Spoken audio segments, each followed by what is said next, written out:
Bonjour et bienvenue dans cette vidéo. Nous sommes le dimanche 6 juillet et je vous propose de regarder ensemble l'action Fnac.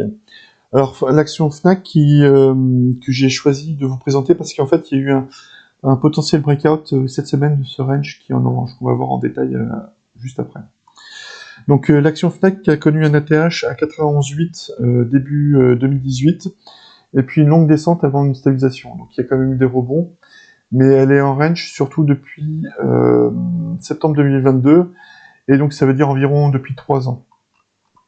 Donc si on zoome sur les dernières semaines, donc on voit cette belle bougie verte qui tente de breaker le range. Alors, j'aurais tendance à dire que le breakout n'est pas encore confirmé, puisqu'on a eu déjà des tentatives de break par le passé, à plusieurs reprises, et on a réintégré le range très rapidement. Donc prudence à surveiller dans les 2 prochaines semaines, je dirais. Donc si le break était confirmé, donc je vous ai mis l'objectif associé, donc c'est tout simplement la hauteur du range, et donc ça nous donnera un objectif de 44,65, environ 45 €. Et puis la résistance suivante autour des 50 €. Donc au niveau moyenne mobile 30 semaines, donc on est passé au-dessus depuis quelques semaines. Elle repart à la hausse, mais attention quand même, parce qu'on a déjà eu le cas auparavant. Et puis au niveau RSI, on est environ à 66-65 en hebdo, ce qui est pas mal, mais à confirmer là si ça pouvait prendre de la puissance bientôt. Ensuite, on passe en daily, on voit ça un peu plus en détail en daily. Donc ce qu'on voit, c'est qu'on a la moyenne mobile 200 jours qui est en beige, plutôt plate, voilà. La moyenne mobile 50 jours en bleu qui commence à s'en détacher.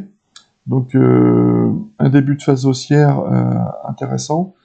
Donc on est sur une résistance, donc là on voit la divergence en rouge sur le RSI, divergence baissière, donc potentiellement une prise de bénéfice ici, comme on est sur une résistance. Donc on va voir, oui, donc c'est ceux qui ont joué sur le bas du support et le haut du range qui prennent leurs bénéfices, et donc on devrait avoir une lutte entre acheteurs et vendeurs à ce niveau-là, à voir qui en sort vainqueur. Et donc si le breakout est confirmé, donc on aurait potentiellement un pullback avant de repartir, ou alors une réintégration du range. Donc c'est pour ça que je vous ai mis quand même de la marge par rapport à l'objectif. Donc on a environ 20% de hausse, donc j'ai pris un peu de marge, 20% de hausse par rapport à l'objectif du range. Donc voilà, à surveiller je pense pour attendre des confirmations, et puis éventuellement rentrer en position.